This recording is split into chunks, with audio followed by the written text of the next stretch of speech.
মই বৰ্তমান উপস্থিত আছোঁ শিৱসাগৰ অসামৰিক চিকিৎসালয়ত। শিৱসাগৰ অসামৰিক চিকিৎসালয়ত বৰ্তমান চিকিৎসকৰ অভাৱত যথোপযুক্ত চিকিৎসাৰ অভাৱত ৰোগীয়ে হাহাকাৰ কৰিবলগীয়া পৰিস্থিতিৰ উদ্ভৱ হৈছে। 1984 চনত স্থাপন কৰা হৈছিলে এই অসামৰিক চিকিৎসালয়। সেই সময়ত 100খন বিচনাযুক্ত চিকিৎসালয় আছিলে আৰু এতিয়া 280খনৰো অধিক বিচনাযুক্ত চিকিৎসালয়লৈ পৰিৱৰ্তন হ'ল এই অসামৰিক চিকিৎসালয়। কিন্তু অতি পৰিতাপৰ বিষয় যে সেই অনুসৰি চিকিৎসকৰ সংখ্যা বা যিবিলাক চেংচন পোষ্ট আছিলে সেইবিলাক বৃদ্ধি নকৰাৰ ফলত বৰ্তমান উপযুক্ত চিকিৎসা লাভৰ পৰা বঞ্চিত হৈ আহিছে ৰোগীসকল। ইয়াত আটাইতকৈ যিটো গুৰুত্বপূৰ্ণ বিভাগ বুলি ধৰা হয় মেডিচিন বিভাগ, সেই মেডিচিন বিভাগটোত শিৱসাগৰ অসামৰিক চিকিৎসালয়ত বৰ্তমান এজনো চিকিৎসক নাই। সেইদৰে ইয়াত যিটো কাৰ্ডিঅ'লজি বিভাগ আছে তাত মাত্ৰ এগৰাকী চিকিৎসক, ডেণ্টেল যিটো বিভাগ আছে তাত এজন চিকিৎসক, অৰ্থপেডিক্সত এজন চিকিৎসক আৰু এই মেডিচিন বিভাগত যিহেতু এজনো চিকিৎসক নাই, গতিকে সেই চিকিৎসাৰ দায়িত্ব বেলেগ এটা বিভাগৰ চিকিৎসকে ল'ব লাগে। গতিকে ইয়াক কিমান যথোপযুক্ত সেয়া সকলোৱে ক'ব সহজে অনুমেয়। বাকী যিকেইটা বিভাগত মাত্ৰ এজন চিকিৎসক আছে, সেই চিকিৎসকসকলে কোনো কাৰণত যদি আহিব নোৱাৰে তেনেহ'লে সেইদিনা ৰোগীসকল বিমুখ হৈ উভতি যাবলগীয়া হয়। এনেধৰণে চলি আছে শিৱসাগৰ অসামৰিক চিকিৎসালয়। ৰোগীৰ অনুপাতে চিকিৎসকৰ সংখ্যা, চিকিৎসকৰ পদৰ সংখ্যা বৃদ্ধি নকৰাত বাৰুকৈ জ্বলা কলা খাইছে ৰোগীসকলে। মই ইয়াত এগৰাকী বাইদেউ, আপোনাৰ মই প্ৰথম আপোনাৰ ওচৰলৈ আহিছোঁ। হয়, নমস্কাৰ। আপুনি ইয়াত আল্ট্ৰাচাউণ্ড কৰিবলৈ আহিছে? হয়।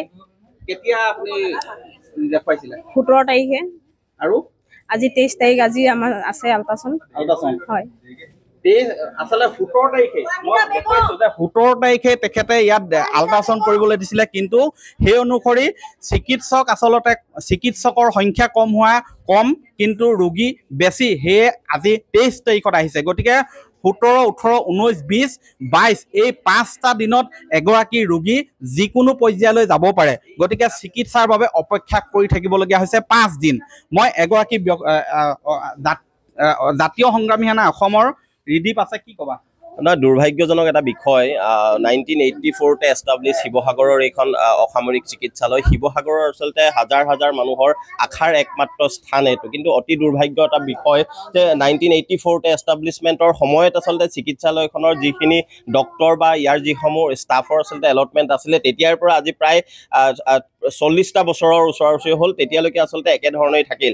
আজি প্ৰতিদিনে ইয়াত আচলতে ইয়াৰ ৰোগীসকলে জমৰ যাতনা ভোগ কৰি থাকিবলগীয়া হৈছে। মাত্ৰ সীমিত সংখ্যক চিকিৎসকৰ দ্বাৰা গোটেই শিৱসাগৰ জিলাৰ সমস্ত ৰোগীক আচলতে চোৱা চিতা কৰাটো অত্যন্ত দুৰ্ভাগ্যজনক এটা বিষয়। প্ৰত্যেকগৰাকী আচলতে ৰোগীয়ে ইয়াত জমৰ যাতনা ভোগ কৰিবলগীয়া হৈছে। আমি আজিৰ পৰা প্ৰায় 10-12টা দিন পূৰ্বে শিৱসাগৰৰ যুটীয়া স্বাস্থ্য সঞ্চালক মহোদয়ক আমি 10টা দাবী সম্বলিত এখন ইতিমধ্যে আমি জাতীয় সংগ্ৰামী সেনা অসমৰ তৰফৰ পৰা স্মাৰক পত্ৰ প্ৰদান কৰিছোঁ আৰু তাত আমি স্পষ্টকৈ দিছোঁ যে ৰোগীসকলৰ সুবিধা হোৱাকৈ ইয়াত পৰ্যাপ্ত পৰিমাণৰ চিকিৎসক মোতায়েন কৰাৰ ব্যৱস্থা কৰক, চিকিৎসা কৰ্মীসকলক ইয়াত আচলতে মোতায়েন কৰাৰ ব্যৱস্থা কৰা। বহু সময়ত আমি দেখিছোঁ ইয়াত এক্সৰে আল্ট্ৰাচাউণ্ডৰ কাৰণে আচলতে 10-15টা দিন সময় ৰখিবলগীয়া এটা পৰিৱেশ হয়। এই সময়ছোৱাত তাতো আচলতে সেই বিসংগতিৰ কথা বতৰাবোৰ আছে, ৰিপৰ্টত বিসংগতিৰ কথা বতৰাবোৰ আছে।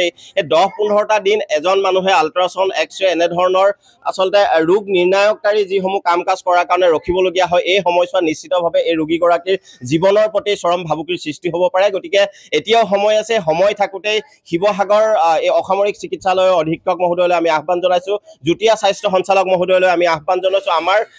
আমাৰ প্ৰায় 10 দফী আমি এখন স্মাৰক পত্ৰ প্ৰদান কৰিছিলোঁ, তাত থকা ধাৰাসমূহ আখৰে আখৰে পালন কৰাৰ ব্যৱস্থা কৰক। অন্যথা কিন্তু শিৱসাগৰ অসামৰিক চিকিৎসালয়ৰ এই ৰোগীসকলৰ স্বাৰ্থত, শিৱসাগৰবাসী ৰাইজৰ স্বাৰ্থত আমি জিলাৰ উপায়ুক্ত মহোদয়ৰ কাৰ্যালয় আমি ঘেৰাও কৰিবলৈ বাধ্য হ'ম বা যুটীয়া সঞ্চালক মহোদয়ৰ অফিচ আমি ঘেৰাও কৰিবলৈ বাধ্য হ'ম। হয়, চিকিৎসক আচলতে ৰোগী অনুপাতে প্ৰয়োজন অনুসাৰে এখন চিকিৎসালয়ত প্ৰয়োজন অনুসাৰে চিকিৎসক নিযুক্তি দিয়াটো অসম চৰকাৰৰ দায়িত্ব, কিন্তু সেই দায়িত্ব সঠিকভাৱে পালন নকৰাৰ বাবেই শিৱসাগৰ অসামৰিক চিকিৎসালয়ত এনেধৰণৰ গুৰুতৰ সমস্যাৰ উদ্ভৱ হৈ আহিছে। এই চিকিৎসালয়খনৰ সমস্যা বুজ ল'বলৈ বিভিন্ন সময়ত মন্ত্ৰী আহি গ'ল, বিধায়ক মাজে সময়ে আহি গ'ল, কিন্তু তেওঁলোকে কথাৰ ফুল যেন মেলে আশ্বাস দিলে, কিন্তু আশ্বাস হৈ থাকিল। ইয়াত প্ৰয়োজন অনুসাৰে চিকিৎসক আজি পৰ্যন্ত নিযুক্তি দিবলৈ সক্ষম নহ'ল। মই পুনৰ কৈছোঁ, মেডিচিন বিভাগটোৱে ইয়াত দীৰ্ঘদিনৰ পৰা এজনো চিকিৎসক নাই। মেডিচিন বিভাগত এজনো চিকিৎসক নোহোৱাকৈ চলি থকা হয়তো এয়াও এক বিৰল ঘটনা।